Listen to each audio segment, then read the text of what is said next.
Selamat sore keluarga sehat Kejora, apa kabarnya? Semoga semuanya dalam keadaan sehat ya. Perkenalkan, namaku Stella, dan sore ini aku akan menjadi host dari Instagram Talks Kejora. Nah, aku adalah seorang ibu yang juga seorang dokter gigi anak, sekaligus founder dari Kejora Indonesia Foundation.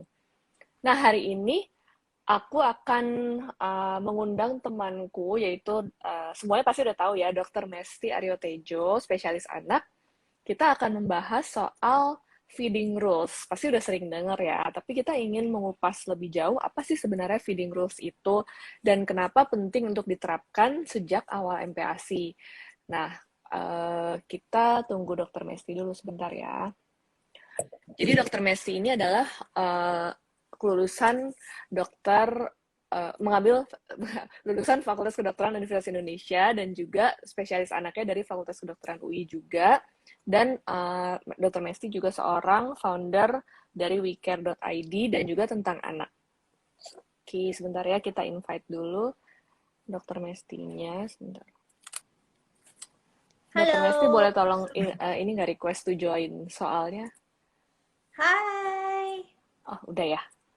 Halo, hai Mes. Hai dia. Apa kabar? Baik, apa kabar Stel? Hai, kelihatan ya? Iya nih dia Iya ikutan. kelihatan. Baik, Halo. baik. Semoga sehat-sehat ya semuanya. Iya, minggu depan Sehat, kan vaksin sama alhamdulillah. kamu Hai tuh. Aibun semua, Si tante apa dokter kabar? tuh. Oh iya. Alhamdulillah Iya, jadwalnya bukan minggu ini ya. Aku mau minta maaf nih yang minggu ini aku nggak iya. praktek Stel. Halo, selamat Gara-gara sore anakku semuanya. sakit terus aku juga agak.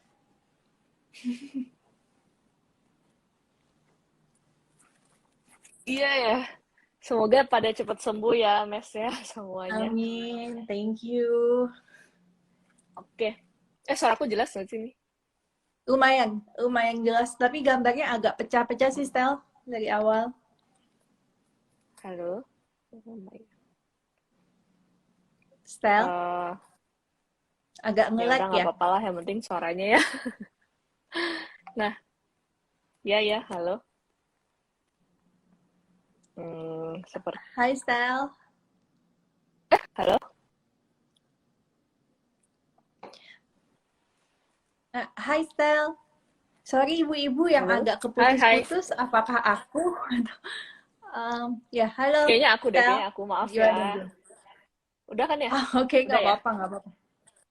Udah. Nah, aman kayaknya nih. Udah oke ya?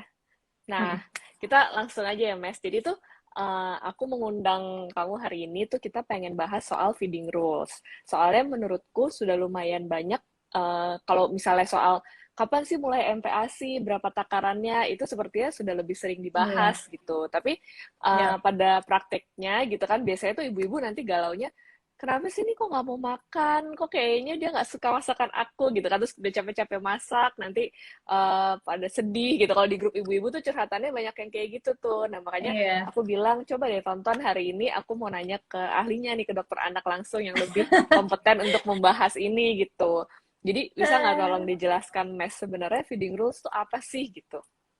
Oke, thank you Stel. Jadi sebenarnya selain dokter anak, aku juga ibu dua anak kecil-kecil gitu ya. Jadi cukup Mm-mm. relevan banget permasalahan feeding rules. Sering banget ketemu orang tua, please dok jangan ceramahin aku soal feeding rules lagi. Karena sebenarnya pada nyatanya tuh teorinya di sini ibu-ibu udah paham, bener nggak ibu-ibu? Jadi tahu bahwa Oke. feeding rules itu kan sebenarnya kalau di istilah WHO itu responsive feeding ya. Mereka nggak gitu nyebut Mm-mm. feeding rules, tapi bagaimana memberi makan anak itu responsif. Dimana kalau anaknya memang kita observasi gitu, apakah anaknya lagi lapar atau enggak. Ketika dia lapar ya kita kasih makan. Kalau emang dia tampaknya lagi kenyang, ya jangan dipaksa makan gitu. Kemudian biasakan makan itu cuma 30 menit durasinya. Nah, jarak antar makan itu paling cepat 2 jam. Nah, tapi biasanya aku melihat kecenderungan juga di anak-anak pasien, di anakku, 2 jam itu masih pada belum lapar. Jadi biasanya aku bilang ke orang tua, coba deh jedanya 3 jam dulu gitu. Jarak antar makan tuh 3 jam gitu. Nah, selain itu tadi jarak antar makan 3 jam, kemudian sekali makan 30 menit, makan itu di meja makan. Kemudian kalau anak Mm. nggak mau makan, ini nih yang paling penting menurut aku ya. Kita harus percaya, dari awal tuh kita harus percaya sama anak. Kalau emang dia lapar, dia akan mau makan. Apalagi kalau berat badannya naiknya bagus gitu. Jadi jangan mikir anak tuh makan harus dihabisin, terus anak tuh makan uh, harus pokoknya harus gitu. Nggak bisa kayak gitu. Karena ketika mereka udah trauma, mereka akan susah tuh nanti malah lebih jauh lagi lebih susah makannya. Jadi make sure ibu-ibu mendengarkan si kecil dan isi tangki cintanya. Style menurut aku ini paling penting sih. Karena ketika ibunya benar-benar hands on, kemudian anaknya merasa disayang, diperhatikan dan happy, nafsu makannya biasanya jauh lebih baik gitu. Jadi ini yang paling penting menurut aku. Termasuk kayak makan bersama gitu ya, Mas ya. Jadi Iya, eh iya nggak sih? Jadi anaknya juga ngelihat kita makan, gak cuma kayak dia yang dijejelin gitu jadi kesannya kan. tontonan. Iya, dijejelin dan jadi tontonan gitu. Kadang aku juga cukup sedih sih, kayak klise banget gitu. Dokter nyuruh feeding rules. Tapi akhirnya aku banyak lihat kayak, mungkin dia tahu feeding rules gitu. Atau tenaga ahli juga, tapi akhirnya nggak feeding rules. Karena kurang konsisten dan kurang sabar. Jadi menurut aku penting banget untuk seorang tua itu sabar dulu, konsisten, Hmm, jangan terlalu cemas, jalankan feeding rules 2 minggu dulu, beri waktu gitu 2 minggu. Kalau memang ternyata udah dijalankan 2 minggu, lalu makannya masih nggak bagus, berat yang ditargetkan naiknya juga nggak tercapai, barulah setelah itu kita evaluasi kenapa nih, apakah mungkin ada infeksi atau gangguan lainnya. oke.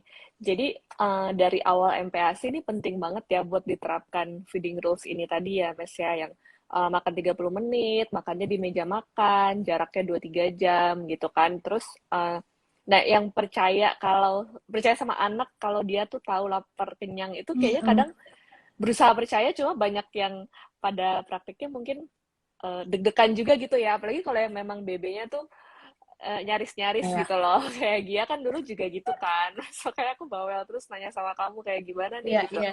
Cuma justru memang iya sih karena mungkin karena aku sudah tahu dan aku memang konsisten menerapkan itu. Thanks God juga lancar sih memang sampai sekarang dan Iya, memang kamu juga lihat ya kurvanya dia ya bagus memang banget. iya, memang nggak hijau, tapi ya kenaikannya tercapai gitu ya ibu-ibu. Jadi memang Iya, terus penting jangan membandingkan dengan anak orang lain ya ibu-ibu ya. iya, Nah, betul sih.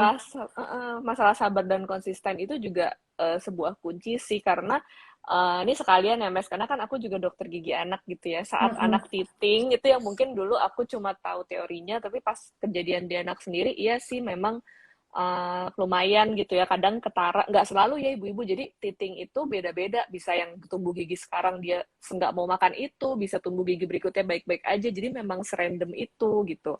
Nah, Mm-mm. mungkin saat itulah godaan-godaan datang ya. Jadi, aduh kok kayak makannya sedikit nanti takutnya kurang gitu kan. Iya, Nah, itu gimana tuh Mas biasanya menyikapinya? Terus apalagi yes. kan kamu anaknya udah 2 nih, pasti lebih pengalaman.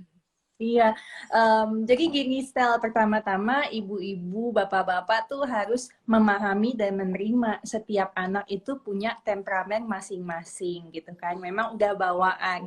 Ada yang anak makan untuk hidup, ada anak yang hidup untuk makan gitu. Jadi memang temperamen anak Hmm. tuh dari awalnya mungkin udah beda-beda. Ada yang makan, oke aku kenyang tuh aku udah. Ada yang curious setiap makanan mau dicobain. Nah, kebetulan aku tuh Hmm. anaknya dapat 2 tipe itu gitu. Jadi yang kakaknya itu makan untuk hidup, yang adiknya hidup untuk makan gitu. Setiap lihat ibu makan Oh. apa, dia pingin gitu. Jadi aku cukup bisa Hmm. empati ke pasien-pasien lain bahwa memang banyak gitu anak-anak yang lebih fokusnya main, lebih nggak suka makan gitu. Tapi ketika kita konsisten menjalankan feeding rules dan anak itu merasa bahwa makan itu adalah kebutuhan dia dan dia memegang kontrol akan itu, maka dia akan makan gitu. Karena ada tipe anak-anak tuh yang semakin disuruh, semakin dipaksa, dia semakin menolak. Bisa tuh akhirnya dia nggak makan seharian, nggak mau, itu bisa banget. Jadi yang terpenting buat orang tua menurut aku pertama terima dulu nih anaknya temperamennya yang mana. Apakah yang tadi aku bilang ada temperamen memang anak difficult ya, lebih sulit gitu. Jadi ya memang orang tuanya yang harus lebih ekstra sabar, kemudian juga bangun koneksi yang baik. Karena biasanya kadang anak tuh nggak mau makan karena entah ibu bapaknya kesibukan, sebenarnya entah dia sebenarnya pingin diperhatiin, entah dia pingin main gitu sama orang tuanya, tapi kenapa orang tuanya datang ke aku cuman ayo makan, ayo mandi, ayo nyuruh gitu, tapi nggak hadir gitu. Jadi pertama tuh yang paling penting bagaimana kita membangun koneksi dengan anaknya tuh nggak transaksional gitu, bahwa kita care, kita pengen main sama dia. Once udah seperti itu, kita jadi lebih ada bangunan connection, dan kita jadi observasi, bisa tahu, ini anaknya biasanya makannya lahap nih, kok hari ini nggak lahap ya, apakah tumbuh gigi misalnya. Karena kalau kita sebagai orang tua, kita benar observe, dan kita benar hands on, pasti kita lumayan bisa identifikasi nih, apa sih masalahnya, misalnya si anak tumbuh gigi. Kalau anak tumbuh gigi, ya mungkin kita bisa turun tekstur dulu gitu, jadi jangan maksain kalau dia lagi kenyang dulu, kita bisa turun ke nasi tim dulu, atau misalnya pakai buburnya dulu, nggak apa-apa gitu kan, selama giginya tumbuh. Toh sebelumnya misalnya dia udah biasa finger food, udah biasa ngunyah dan lain-lain, atau beri makanan yang agak dingin. Nah kalau memang dia misalnya lagi sakit, ya nggak apa-apa, emang nafsu makannya berkurang, makanya kita nanti pas setelah sehat kita kejar lagi, biasanya dia akan secara natural nafsu makannya jadi meningkat lagi. Kayak gitu. Jadi sebagai orang tua kita benar harus liatin apakah dia bosen menunya gitu. Itu aja diulang, hari ini suka kok dok, jadi seminggu ini saya kasih itu terus, tapi habis itu nggak mau lagi. Ya itu gitu. Jadi orang tua harus benar-benar bisa berkreasi si style. Dan ada anak yang tadi kemauannya keras, enggak, aku cuma suka ayam goreng misalnya gitu, maunya ayam goreng aja gitu. Ya kita nggak bisa, enggak bunda, ini nyiapin cuma daging, kamu mau makan nggak mau makan terserah kamu, pokoknya adanya cuma ini. Akhirnya dia nggak makan seharian. Itu juga ada yang kayak gitu. Jadi kita sebagai orang tua juga harus fleksibel. Oke, anakku sukanya ayam goreng nih, kira-kira apa ya yang mendekati ayam goreng supaya anakku juga ter-encourage makan, misalnya jadi ikan goreng gitu, atau ayam gorengnya ditambah bumbu yang beda atau ditambah irisan sayur. Jadi mungkin kadang agak bertahap, dan kita nggak bisa terlalu strict memaksakan, enggak pokoknya harus ini, adanya cuma ini. Kayaknya itu agak susah ya pada kenyataannya, karena memang ada anak yang seperti itu. Oke, jelas banget. Makasih, Mas. Iya, terkait temperamen itu, kemarin aku juga ikut kelasnya Dokter Widya nih. Kalau ada Dokter Widya, Oh, halo. oke. Kan, Dokter Widya kan master ini ya, Ya, cognitive neuroscience ya. neuroscience. Jadi bener banget ibu-ibu mungkin bisa kayak konsul ke psikolog juga, atau ya seperti ikut kelas-kelas gitu. Jadi maksudnya jangan menebak-nebak sendiri juga. Nebak sih boleh, tapi takutnya kan kadang salah diagnosa sendiri juga ya, Mas. Kayak, oke, anakku emang tipenya susah nih, nanti langsung menjudge gitu kan, juga jadi Ya, terlalu melebeli anak takutnya gitu. Nah, ya. tapi betul banget tuh, Bapak dan Ibu memang harus memahami temperamen si anak, karena memang beda-beda gitu. Even anak kembar sekalipun gitu, kayak keponakanku Ya. kan kembar, itu kan memiliki kepribadian dan temperamen yang berbeda gitu. Terus aku juga pernah baca, Mas, kan katanya memang tugas kita sebagai ibu menyajikan Ya. makanan, tugas anak ya makan sesuai porsi yang dia butuhkan Ya. gitu, bener kan? Jadi, nah tapi bener banget sih tadi yang Mesti bilang, kalau kita menyajikannya juga dengan observasi sehari-hari, kita jadi tahu Iya. sebenarnya anak kita tuh sukanya yang Sukanya mana apa? gitu. Iya. Tapi benar sih, pas awal MPASI memang kita harus expose mereka dengan berbagai macam variasi Iya. makanan gitu kan. Cuma Iya. mungkin kadang ada ketakutan juga kali ya, kok dia sukanya itu terus sih, nanti kalau gede sukanya itu terus gimana gitu. Tapi ya Iya. memang, ya ada aja sih orang yang kayak gitu kan, kayak aku nggak terlalu suka tuh kalau yang amis-amis gitu misalnya. Ya. Nah, sebenarnya itu lagi sih, kita jangan, kita harus flashback dulu ke diri kitanya si style. Jadi ketika anak sukanya hanya tertentu, misalnya pas MPASI dia terpapar banyak tapi nggak mau juga. Nah, kita flashback lagi, tanya ke diri kita, waktu kita hamil makannya gimana ya gitu. Bener banget. Apakah kita juga hanya makan bubbles dan beli ayam micin gitu kan misalnya gitu. Jadi jangan expect si anaknya tiba-tiba pas MPASI dikasih semua jenis makanan tuh mau gitu, karena bagaimanapun pengenalan dia terhadap rasa makanan itu pas di masa kehamilan gitu. Jadi cairan amnionnya itu katanya icip-icip, kan icip ya sama bayinya itu rasa makanan yang kita makan. Jadi jangan harap kita makannya nggak ada sayur buahnya, tiba-tiba pingin anak makan sehat gitu, ada sayur buah, ya susah gitu. Jadi buat ibu-ibu yang terpenting waktu kita hamil, bahkan dari sebelum hamil, kita sudah membiasakan makan yang lebih sehat. Jangan kita nuntut anak kita, tapi kitanya sendiri nggak seperti itu. Nah, terus benar tadi kata Stella bahwa golden period untuk varian makanan itu biasanya di bawah 9 bulan umur anaknya. Jadi ketika dia memang makannya lebih diputer, divariasiin di usia-usia itu, kedepannya risiko dia menjadi picky eater itu lebih sedikit gitu, lebih jarang. Jadi makanya kita jangan cepat-cepat berpikir si anak nggak suka. Jadi ketika misalnya kita kasih daging cincang gitu ya, terus dia sekali itu nggak mau makan, abis itu kita nggak kasih sama sekali lagi, jangan kayak gitu. Jadi misalnya hari ini dikasih nggak suka, oh nanti kita putar lagi, kita coba 3 hari lagi, mungkin udah mulai suka, atau nanti sekitar 10-15 kali mencoba, baru dia bisa tahu ini suka apa enggak, karena itu adalah proses pengenalan kayak gitu, Stel.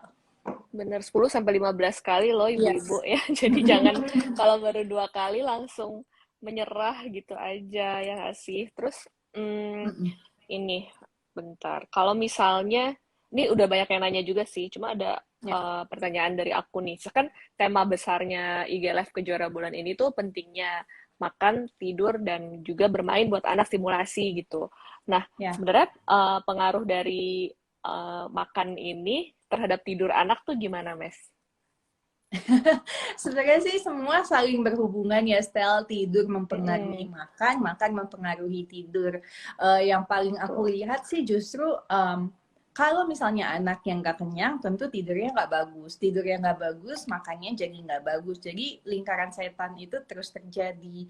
Nah, makanya seringkali pada anak-anak di atas 1 tahun lah, terutama yang beratnya nggak bagus, kemudian malamnya masih bangun, terus minta susu, kita anjurkan untuk weaning yang malamnya, supaya dia tidurnya lebih panjang, jadi pas makan lebih lahap dan aktivitas hariannya lebih baik lagi.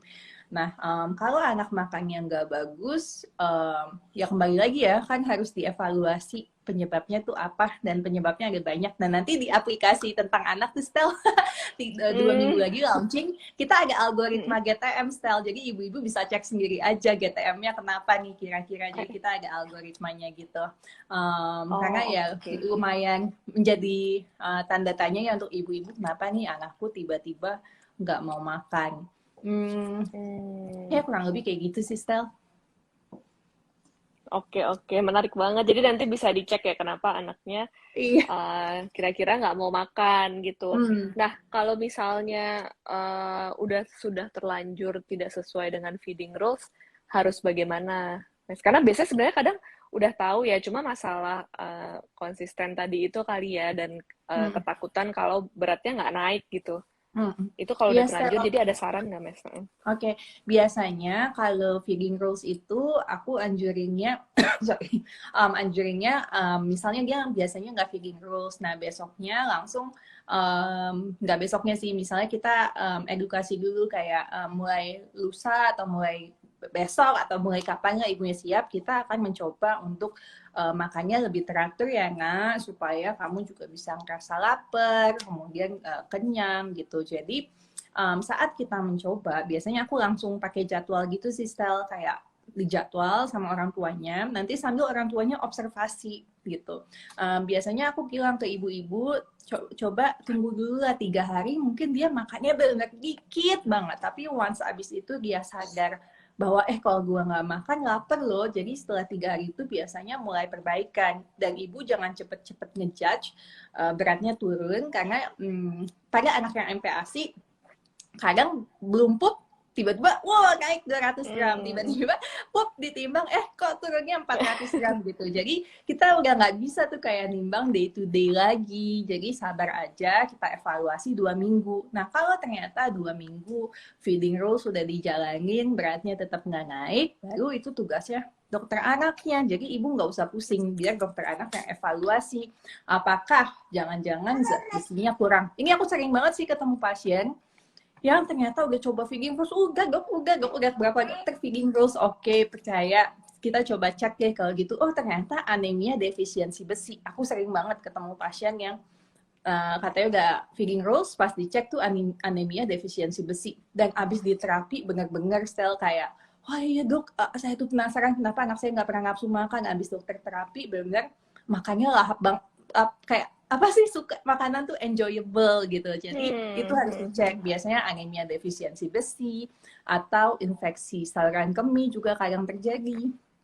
Atau tadi sebatas connection sama orang tuanya kurang, misalnya anaknya disuruhnya sama neninya terus, atau misal ya ibunya datang cuman nyuruh makan kayak gitu.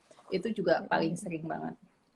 Oke, jadi penting banget untuk konsisten ya ibu-ibu selama 2 minggu itu benar-benar terapkan feeding rules gitu. Karena Yeah. kadang memang suka ini sih, sering dengar cerita kalau nggak tega, habis itu merengek soalnya, minta susu, atau yang tadi kaitannya dengan tidur juga penting banget ya ibu-ibu. Jadi kalau tidurnya nyenyak, dan regulasi hariannya itu sih jadwal hariannya gitu. Jadi tuh supaya pas makan tuh dia justru bukan ngantuk, waktunya makan ya makan, waktunya tidur ya tidur gitu. Karena kalau makan ngantuk-ngantuk juga nggak optimal pasti nanti asupan nutrisinya gitu. Setuju sekali. Dan seringkali menurut aku orang tua juga harus observe kayak anaknya itu paling lahap di jam berapa. Karena menurut aku setiap anak beda-beda. Mereka punya rutinitas aktivitas harian yang berbeda.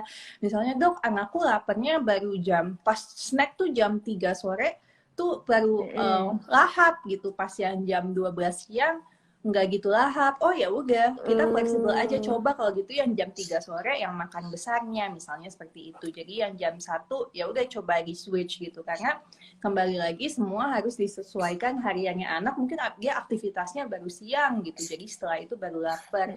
Nah, penting banget di masa pandemi ini juga yang bikin anak nggak nafsu makan adalah mereka kurang aktivitas gitu, kurang aktivitas fisik, kurang outdoor, itu ngaruh banget. Jadi biasanya aku sangat mengencourage orang tua, misalnya anak bangun tidur itu ya aktivitas fisik dulu, jadi dia main setengah jam, merangkak, lari-lari gitu. Abis itu kan udah kotor, peliket, mandi dulu, abis mandi seger, baru makan. Dan itu banyak pasienku yang cukup signifikan sih abis itu. Dan oh iya, feeding rules ini hanya berlaku pada anak yang kenaikan berat badannya baik gitu ya. Jadi kalau anaknya udah pertumbuhannya nggak baik, gagal tumbuh ya, udah bukan saatnya lagi feeding rules gitu. Jadi bagaimana caranya agar pertumbuhan si anak ini bisa dikejar kayak gitu, Stel. Betul, betul. Makanya penting banget ibu-ibu untuk kontrol rutin ke dokter anak supaya bisa memantau kurva pertumbuhannya ya. Terus ini iya tuh bener banget Mas, yang aktivitas itu.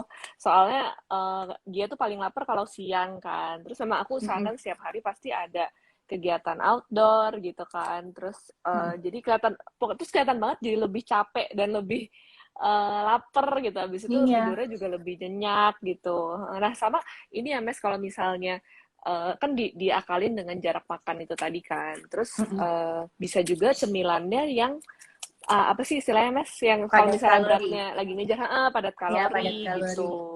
Iya. Ya ibu-ibu jadi Iya, jadi seringkali aku melihat pasien gitu, misal beratnya naiknya ngepas, ternyata pas aku tanya snacknya apa, crackers dok, atau buah. Oh, kayaknya agak nggak bisa tuh seperti itu. Mungkin snacknya kita harus memastikan kalorinya optimal, apalagi di 2 tahun pertama ini kan memang dia butuh energi lebih tinggi. Jadi biasanya kita sarankan pas snack time-nya pun harus ada komponen karbo, protein, lemaknya. Boleh ada buahnya, tetapi sebagai topping atau pelengkap. Tapi kalau pada anak yang misalnya udah risk of overweight atau bahkan overweight ke atas, biasanya memang snacknya kita anjurkan hanya buah atau sayur.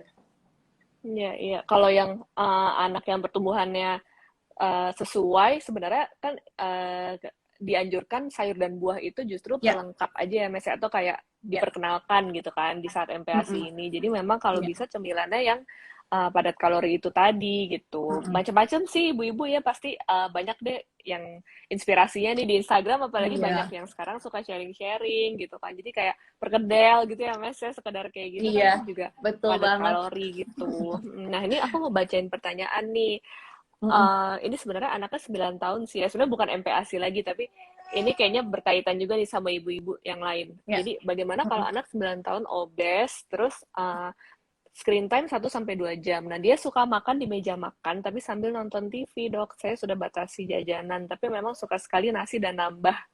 Ya. Nah, ini justru overweight nih. Mas, Ya, gimana? ini menarik sekali sih. Memang studinya itu udah ada, Stel. Pada anak-anak yang dikasih makan sambil nonton TV, memang mereka memiliki kecenderungan lebih lahap gitu. Karena kan mereka, aduh cepet-cepet deh nyuapnya supaya dia nggak miss fokusnya untuk nonton itu. Akhirnya pas makan itu mereka makan secara tidak sadar. Dan akhirnya itu kebawa ketika dia dewasa, kayak maunya ngunyah terus. Nah, ada penelitian juga yang menyatakan bahwa jika waktu balitanya dia gemuk, maka gemuknya itu akan terus terjadi sampai dia dewasa. Itu bahkan sampai 80% yang anak balitanya gemuk, mereka akan tetap gemuk ketika dewasa gitu. Makanya ini sih yang ingin kita encourage, gemuk itu bukan berarti lucu gitu. Gemuk itu ya akan banyak masalah di kemudian hari. Mungkin kita ngelihat gemuk itu gemas 2 tahun pertama aja gitu, tapi setelah itu akan kasihan gitu. Jadi apa ya, nggak worth it lah istilahnya gitu. Kita pingin anak kita gemuk sebatas kayaknya sukses gitu menjadi orang tua. Nah, paradigma itu yang harus diubah.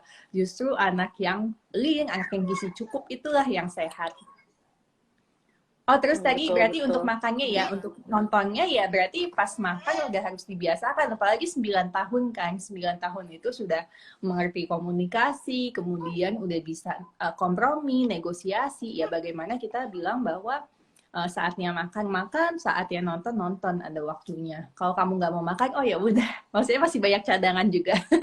Misalnya overweight itu. Jadi kita memang harus butuh waktu lah untuk mengubah dan lebih sabar dan konsisten. Dan penting ya ibu-ibu untuk kita membangun batasan gitu kan, rules, dan menerapkan apa yang sekarang sering disebut dengan positif disiplin gitu ya. Jadi intinya gimana kita disiplin, tapi mungkin juga bukan kayak yang Mesti bilang tadi kayak makan, pokoknya makan gitu. Tapi ya kita tetap bangun koneksi gitu dengan anak kita. Nah, terus ini ada yang nanya. Nah, ini sering banget nih Mas ditanyain. Gimana kalau dari empasi pertama anak tuh sudah tutup mulut gitu, sudah 3 hari makannya masih sedikit, hanya 1 sendok makan.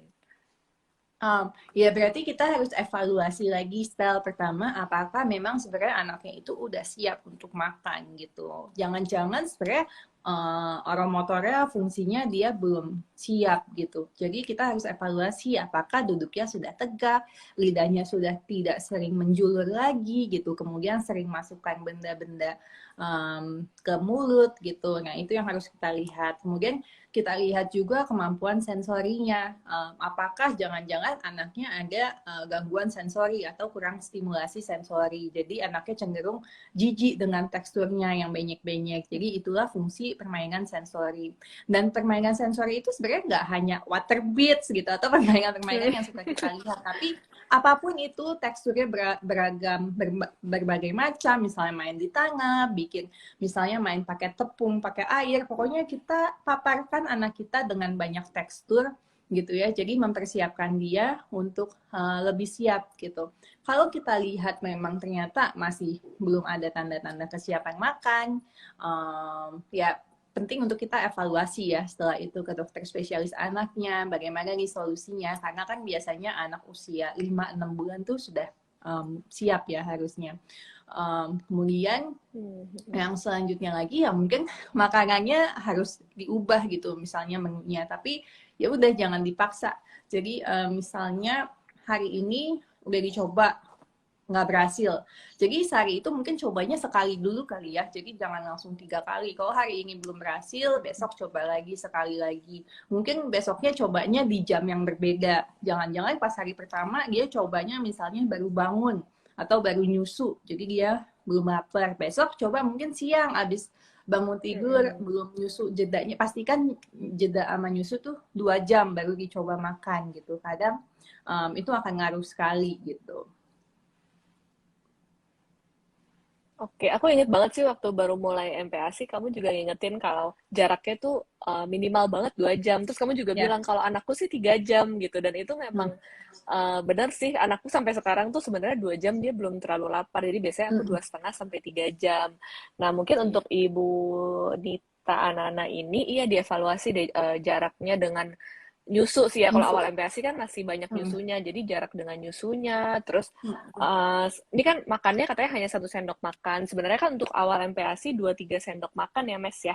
Jadi 2 sendok, tiga ya sendok kan memang yang sih ini kita masih siapin. agak Kalau dianya cuma oh yang makan satu disiapkan. sendok Tapi aja sih ya nggak apa-apa. It's okay. oh gitu ya, berarti sebenarnya nggak apa-apa ya. Jadi masih bagus ada 1 sendok makan yang masuk gitu Mm-mm. maksudnya ya nggak sih? Iya, iya nggak apa-apa. Ya berarti Dan tetap mm-mm. semangat aja nih Ibu.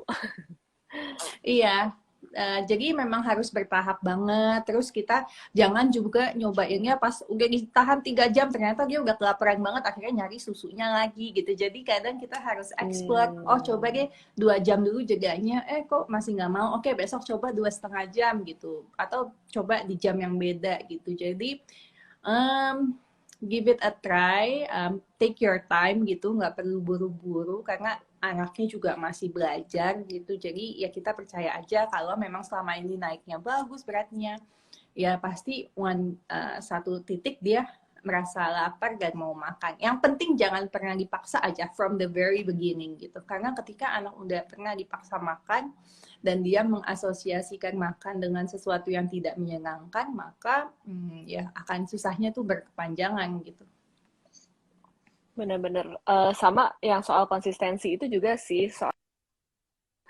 Ya udah deh kitanya lulus, anak tuh juga sebenarnya ngerti gitu kan. Jadi berikutnya lagi saat kita mencoba mendisiplinkan lagi, mereka bakal, loh kemarin kayak gini boleh gitu, kok hari ini jadi kayak gini lagi gitu kan. Jadi dia Iya, anaknya malah bingung nggak sih Mas?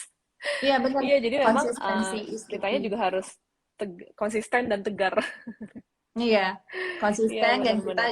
Nah lihat-lihat ini, juga anaknya. hmm, Ya, gimana Stel?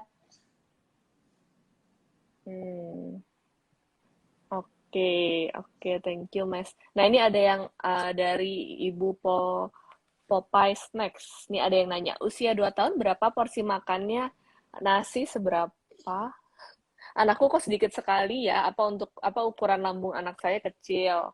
Kalau nggak sesuai proporsi Hmm. untuk anak usia 2 tahun gimana? Intinya sih nanya kalau anak 2 tahun berapa sih porsi makannya kok merasanya makan anaknya sedikit gitu. Gimana Iya, tuh, Mas? kembali lagi kalau porsi makan biasanya kalau di 2 tahun itu sekitar 250 mili ya, satu mangkok gitu sampai 300 mili gitu. Em, Kalau dia nggak mau makan, kembali lagi ya mungkin dia belum lapar gitu. Kalau yang aku bisa sarankan ya pada anak di atas 2 tahun yang memang dia sudah mulai mengerti komunikasi, kita coba tanya dan bikin bareng-bareng jadwal hariannya. Jadi ini aku sempat miss juga nih Hmm, sama anakku. Jadi selama ini tuh aku bikin jadwal dia, rutinitas dia itu aku bikinnya sendiri. Ini ya jadwal harian Galendra gitu. Tapi seringkali akhirnya nggak mau gitu. Akhirnya kita negosiasi, oke, ini yuk kita bikin jadwal sama-sama. Galen kalau habis bangun tidur, uh, kita kasih pilihan maunya kira-kira enaknya main dulu ke bawah atau mandi dulu ya. Kalau dia bilang mandi dulu, saya agak kita arahin sih, dia bilang mandi dulu. Tapi kalau habis mandi kita baru main, nanti kotor gimana ya gitu. Jadi, oh iya, main hmm, dulu ke bawah, habis itu mandi. Oke, habis mandi apa? Kayaknya udah lapar ya, jadi ngapain ya? Oh iya, sarapan gitu. Nah, terus oke deh, ini Bunda catat ya, Galen itu sukanya sarapan apa aja sih gitu. Suka ini enggak? Oke, suka, kita tulis gitu. Suka ini enggak? hmm, Suka gitu. Jadi ketika kita rasanya memberikan dia satu apa ya, dia yang memutuskan sendiri, kita memberikan dia power gitu untuk dia menentukan sendiri gitu, dia akan lebih antusias. Iya ya, itu kan aku yang minta kemarin, aku yang tulis resepnya itu gitu. Jadi seringkali kita tuh nggak bisa cuma satu arah, tapi bagaimana kita bisa negotiate with our children gitu dan mengkomunikasikan bahwa ini dia yang mau loh, bukan karena semata-mata kita suruh makan itu gitu. oke, menarik banget ya. Jadi memang saat sudah bisa diajak berkomunikasi, justru kita ajak mereka juga ikut menyusun jadwal. Terus jadi Iya, supaya lebih ada rasa apa ya, tanggung jawab juga. Terus dia juga merasa bahwa iya tuh tadi ya Mas. Jadi oh iya kan ini aku sebenarnya yang kemarin nyusun sama Bunda gitu, bukan mm-mm. bukan cuma disuruh-suruh aja gitu. Suaraku Iya, masih betul jelas kan ya? banget. Jelas-jelas, Tel. Oke, nah ini terus iya ada yang komen juga setuju banget tentang temperamen anak, Dok. Anak saya yang pertama hidup untuk makan, sebentar-sebentar pengen makan. Kalau yang kedua beda. Iya, Iya. nah terus apalagi ya? Ya paling kalau tadi ada satu pertanyaan lagi sih, apa tips untuk ibu yang anaknya baru mulai MPASI, ya sama aja sih intinya stick to the Mm. feeding rules itu ya, dan dari awal percaya sih kalau anaknya pasti bisa. Soalnya aku ngerasain sih Mas pas mau mulai MPASI itu deg-degan banget kayak aduh gimana ya gitu. Soalnya ini kan hal baru buat si anak dan makan ini akan dibawa seumur hidup gitu loh. Jadi jangan Iya, sampai, aku juga di pikiranku jangan sampai salah start gitu. Yang ada nanti iya. kalau udah trauma kan susah memperbaikinya gitu. Iya, iya benar sih. Jadi kita jangan pushy dari awal, apalagi kalau anak udah nggak mau, terus kita kayak, ayo dong, satu lagi, satu lagi, satu lagi, apa tuh, hap, gitu kan.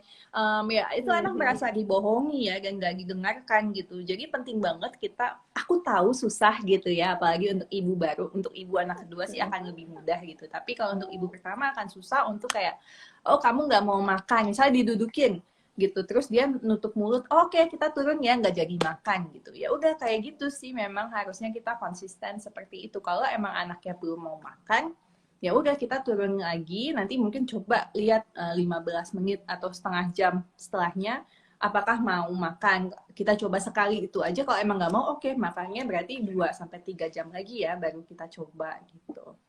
Nah, ya penting tuh bener, penting jangan lupa kita juga bilang ke anaknya gitu. Hmm. Mungkin terkesan anaknya belum mengerti, tapi percayalah bahwa mereka Yes, sebenarnya paham kok ya kan. Jadi kayak, banget.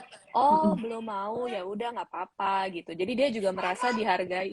Hmm. Dia juga merasa dihargai. Jadi menurutku memang itu aku sampai sekarang seperti itu sih, 30 menit habis nggak habis selesai gitu. Kalau nggak habis, kadang memang rasanya aduh Gemes. sayang nih udah capek-capek masak gitu, atau kayak Ya. buang-buang makanan gitu kan. Sedangkan kalau kalau disimpan lagi kan sebenarnya MPASI kan sebaiknya jangan 2 jam lebih di suhu ruang kan Mas, takutnya bakteri Ya. bertumbuh gitu ya, bener kan. Ya. Nah, tapi kalau ibunya yang ngabisin nanti kan kita yang jadi makin bertambah nih justru beratnya gitu. Jadi kalau menurutku sih ya makanya di-observe juga biasanya anaknya makannya seberapa, mungkin disajikannya segitu dulu, tapi kalau minta tambah nanti baru dikasih lagi gitu. Memang bener banget sih harus observe hariannya seperti apa gitu. Terus apalagi tadi percaya sama anak. Nah kalau misalnya kurang dari 30 menit tapi nampak sudah memalingkan wajah gitu, aku juga biasanya menyudahi, bener kan Mes ya? Karena itu salah satu tanda ya emang udah lagi nggak mau Iya, atau udah kenyang gitu. iya.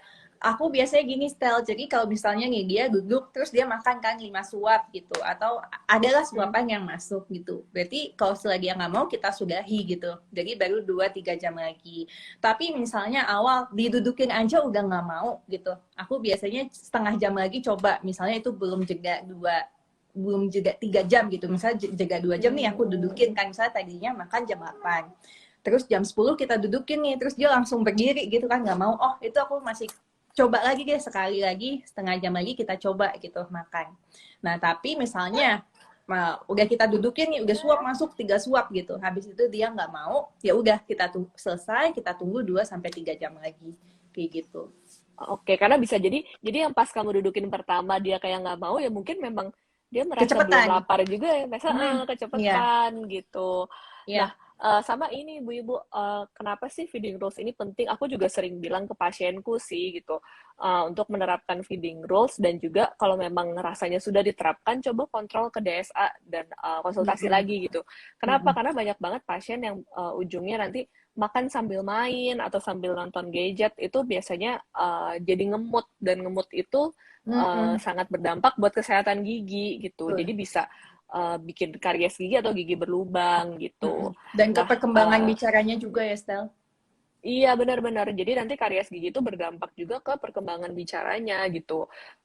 Sama banyak pasien juga yang memang apa karena jadi gini, kalau misalnya ngemut kan bikin lubang, nanti karena lubang dia jadi makin nggak mau makan karena giginya sakit, jadi itu juga lingkaran yang nggak bisa diputus. Ya, Biasanya aku bilang betul.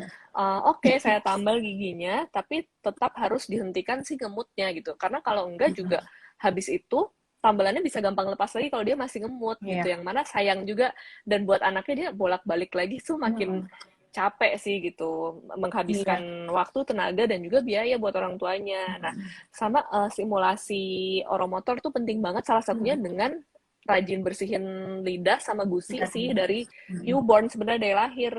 Jadi nanti pas sudah ada giginya mulai sikat gigi gitu. Nah itu terus dipijat-pijat pipinya itu juga berpengaruh sih ibu-ibu. Jadi biar otot-ototnya juga lebih lebih rileks gitu. Jadi nanti kalau dia sikat gigi udah terbiasa, terus nanti dimasukkan makanan yang ada sendok saat mulai MPASI, dia juga pasti sudah nggak terlalu kaget lah gitu kalau ada sesuatu yang baru masuk ke mulutnya selain misalnya nipples atau botol susu gitu kan. Karena itu kan sesuatu yang baru kan. Jadi memang perlu dibiasakan juga pembersihan rongga mulut ini secara rutin gitu.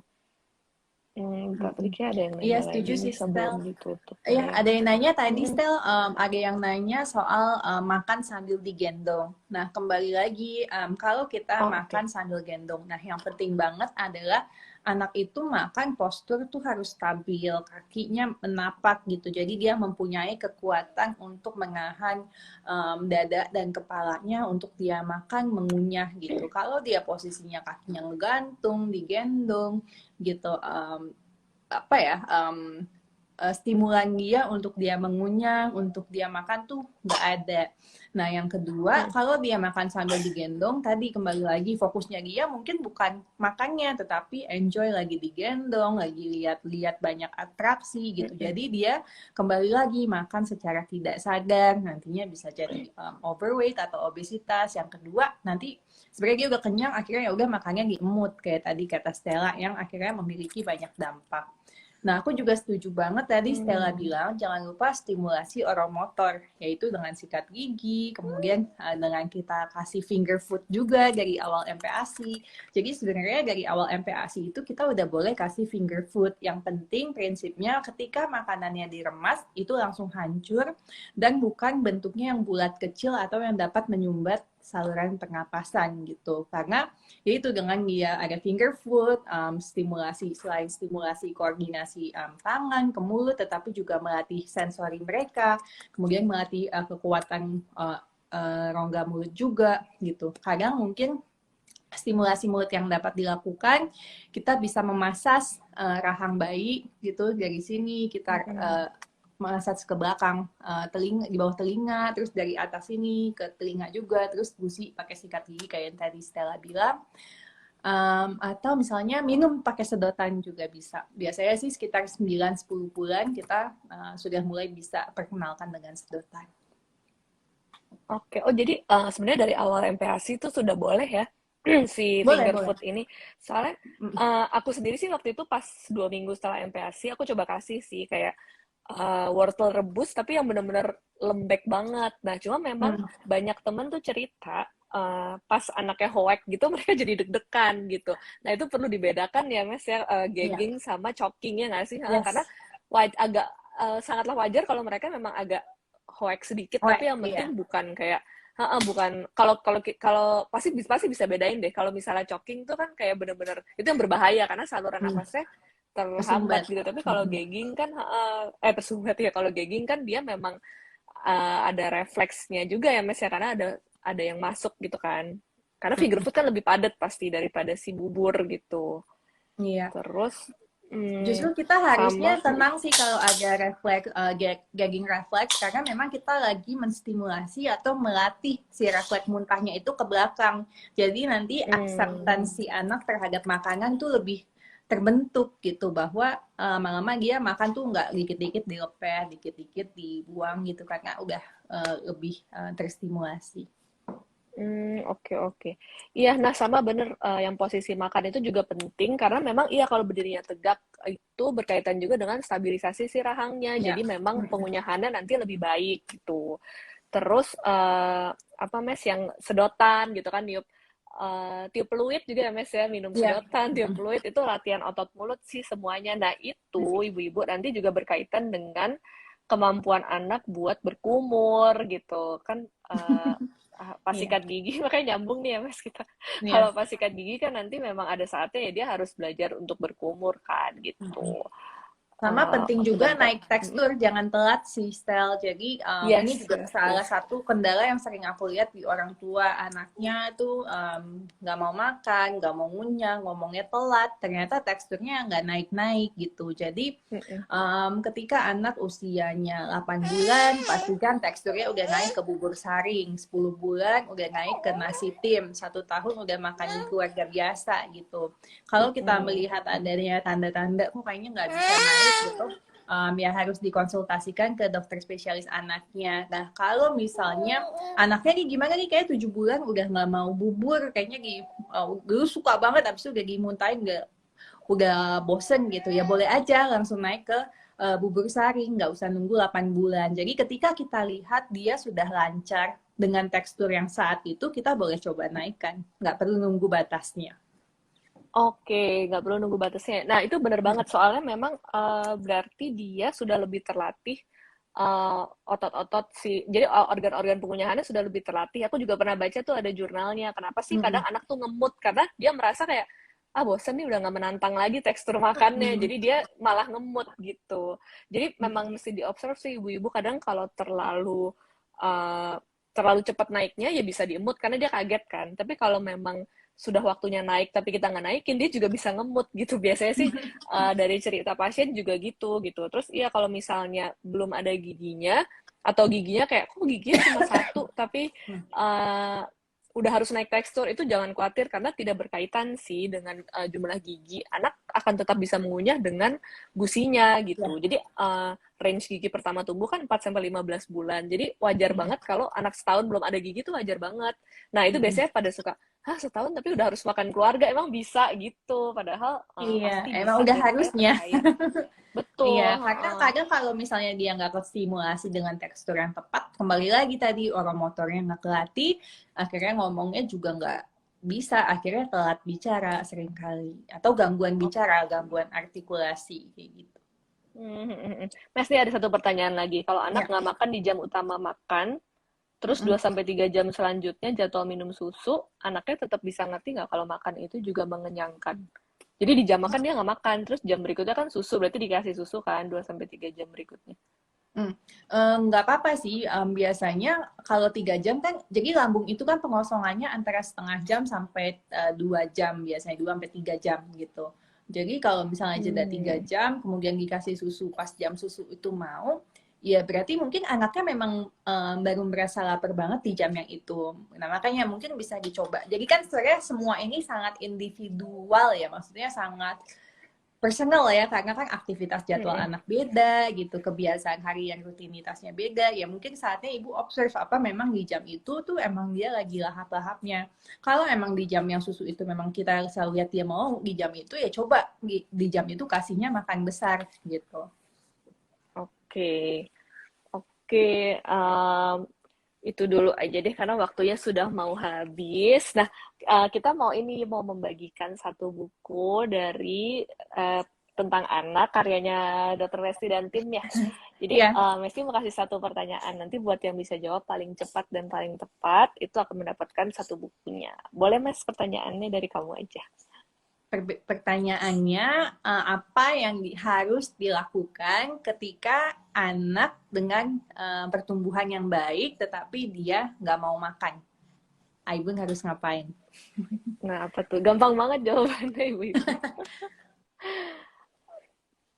Aku kasih hint boleh nggak? Terdiri dari dua Boleh, kata. boleh. Sorry Mas nih aku ada skip nih sambil nunggu yang jawab ya. Apa Oke. namanya? Ada yang nanya kalau anaknya lebih suka disuapin pakai tangan nggak apa-apa nggak? Gak Udah apa-apa nyoba sih. berbagai sendok. Jadi sebenarnya sih alat makan itu coba berbagai macam ya. Disendokin, pakai tangan, dia pegang sendoknya sendiri, atau makanannya bentuk yang lebih mudah, misalnya kayak kita bikin onigiri. Apapun itu semua dicobain. Semakin banyak stimulannya ya semakin baik.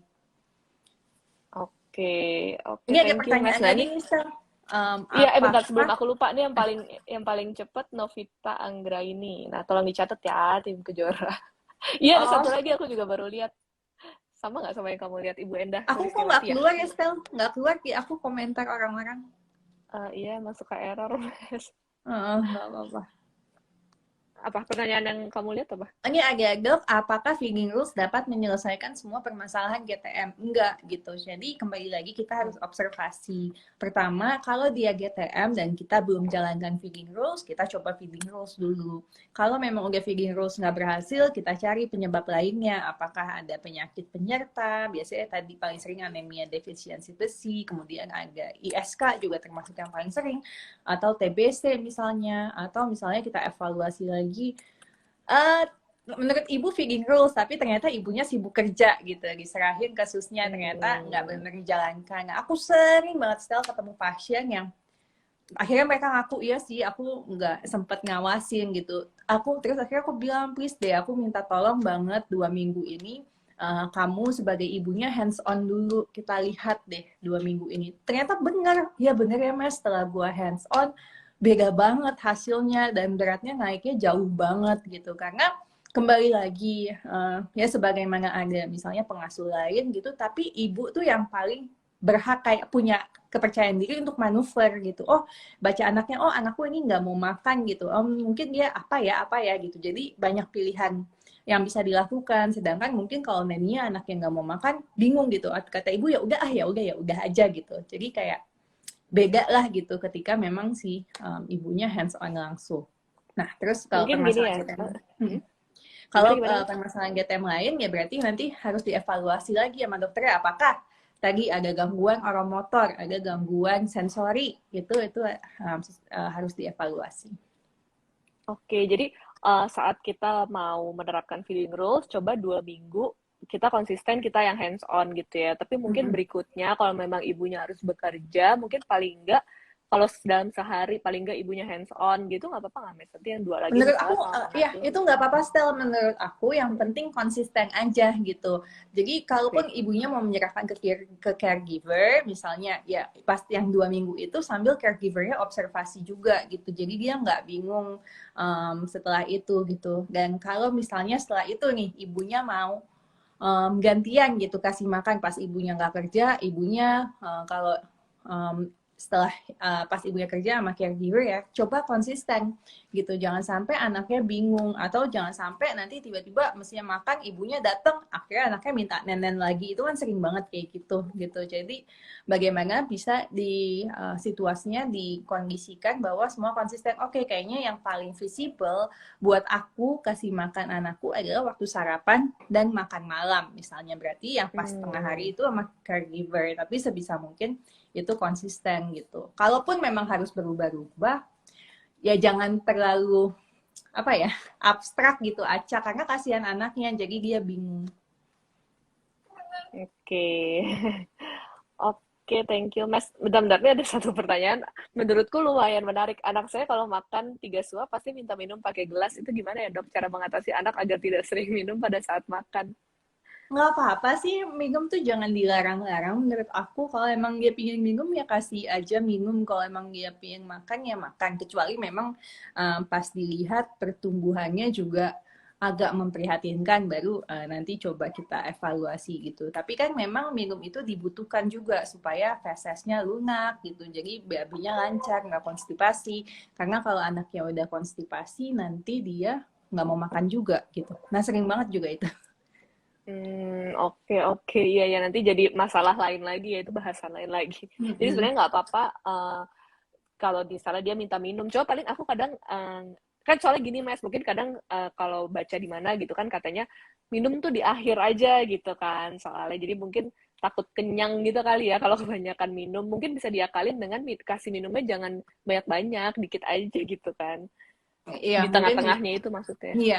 Kadang kan tapi makan juga nggak tahu ya. Maksudnya kita pun makan kan kadang seret Kita pun juga ya, seret. pingin minum kan. Yang iya, ya nggak apa-apa juga tadi ya kembali lagi lah ya mungkin sebisa mungkin teorinya ya di akhir gitu. Tapi kalau memang anaknya pingin banget akhirnya dia ngamuk nggak mau makan ya nggak perlu juga sampai ke situ gitu. Jadi ya kita coba lebih kondisional aja, lihat gitu apakah oh iya kayaknya seret nih atau sampai asinya padat banget, ya nggak apa-apa kasih aja minum dulu dikit, oke lanjut makan lagi gitu.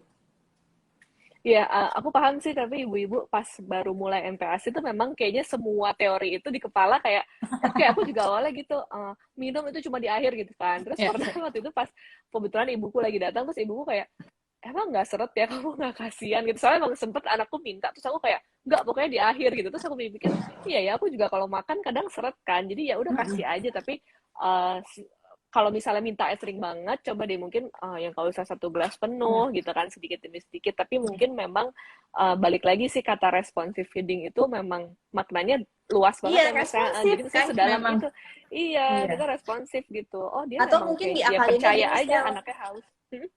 Diakalinnya jadi setiap makan minumnya itu disiapin 30 paling maksimal 50 mili gitu. Jadi dia mau di depan kayak mau di tengah, mau di belakang ya 50 mili itu. Jadi secara logika juga itu kan nggak Hmm. mengenyangkan dia gitu. Jadi make sure aja minumnya segitu. Oke, benar-benar benar. Jadi nanti kalau sudah pas udah akhir tinggal 10 mili ya udah Ya, itu kita yes, sambil kasih betul. tahu ya, oh udah tinggal segini nih di gelasnya ya udah habiskan yang Iya. ini aja bisa juga kayak Mm-mm. gitu gitu. Iya. Jadi balik lagi pokoknya ibu-ibu jangan lupa kita harus responsive feeding percaya sama anaknya sama sign yang dikasih anaknya Iya. gitu kan. Kalau misalnya memang dia haus ya dikasih minumnya. Terus tadi yang soal feeding rules makan 30 menit habis ya udah gitu kan terus dijarakin minimal 2 jam kalau sarannya Mesti biasanya sih 3 jam lah ya gitu Mm-mm. jadi observasi lagi balik lagi ke masing-masing anak gitu terus kita observasi temperamen anak karena setiap anak itu unik dan berbeda gitu Ya. kan jadi apa namanya ada yang makan untuk hidup ada yang hidup untuk makan gitu yang Iya. penting pokoknya kita pasak buat anak kita dan percaya bahwa anak itu akan menghabiskan sesuai yang dia butuhkan. Ya. Terus isi tangki cinta anak kalau kata dokter Yes. Mesti apa namanya kita bangun koneksi jadi jangan cuma uh, nyuruh-nyuruh makan gitu tapi kita juga ikut makan bersama gitu kita Ikut main karena pas sama-sama. makan iya dan pas makan itu kita bangun koneksi kayak makan sama pacar nggak sih gitu kan kayak ngedate gitu jadi Iya. suka nggak makanannya gimana gitu sambil diajak ngobrol dan berinteraksi gitu saat makan. Terus finger food boleh diberikan dari awal MPASI, tapi saat diremas itu sudah harus Hancur. sudah apa harus bisa hancur ya Mas Lumat. ya. Jadi Ya. lunak. Mm-mm. Terus apalagi observasi 2 minggu. Pokoknya 2 minggu tuh harus konsisten terapkan feeding rules. Kalau misalnya ternyata masih nggak bisa juga, harus cek ke dokter anak karena bisa Mm-mm. jadi ada problem lainnya. Nah, ada penutup nggak nih Mes dari Mesti terakhir? Dari aku tahu bahwa ini sesuatu yang mencemaskan karena buat aku pun sebagai ibu dulu waktu anak pertama juga sangat cemas gitu. Jadi ya kita acknowledge aja and it's pada dasarnya kita sebagai orang tua mau yang terbaik. Um, tapi ingat bahwa anak adalah individu yang berbeda, mereka juga punya keinginan sendiri dan mereka punya sinyal sendiri. Kalau mereka lapar, mereka akan makan. Kalau enggak, ya udah kita terima bahwa mereka sedang kenyang. Buat aku sih yang paling penting tadi bangun koneksi dan isi tangki cinta si kecil, apalagi di masa pandemi ini gitu kan kita agak nggak terpisahkan antara kerja dan bermain sama anak dan menurutku itu lebih menyakitkan buat si anak karena dia melihat fisik kita tapi kita nggak sepenuhnya selalu ada sama dia gitu jadi bagaimana kita bisa lebih menyadari gitu kapan kita bisa menyediakan setidaknya 20-30 menit lah sehari yang benar kita full gitu perhatiannya ke anak tidak terdistraksi yang lainnya mungkin itu sih style kalau soal feeding role kayaknya Iya. semua udah inilah paham. Iya, makasih banget Mas. Itu tadi yang 20-30 menit bener banget. Jadi ibu-ibu bisa lihat di IG live-nya Kejora, di IGTV-nya. 10 hari yang lalu kita IG live sama Anastasia Satrio, dan dikatakan juga bahwa kita harus menyediakan waktu minimal 20 menit untuk main yang kita bener-bener bangun interaksi dengan fokus sama anak gitu. Nah, terus ibu-ibu bisa lihat IG live yang satu lagi, nanti tanggal 21 sama Dokter Widya, kita akan bahas soal tidur. Oke, sekian dulu. Mesti makasih banyak waktunya 1 jam Aku ini. yang thank you Terima banget Stel udah kasih ayah dan diundang. ibu yang sudah nonton. Iya, makasih banget. Padahal lagi batuk-batuk, Mesti cepat sembuh ya. Sorry ya, sorry. Iya. Thank you banget Ayah Gak dan Bunda. apa-apa, Mohon iya. maaf atas yang nggak berkenan. Iya, maaf ya buat kalau ada salah-salah. Terima kasih dan sampai jumpa di Instagram Talks berikutnya. Thank you, Mesti. Dah, selamat Thank you, sore semua. Stella. Sehat-sehat Thank you, semua. Iya, Kejora. Sukses bye. selalu. Terima Bye. kasih.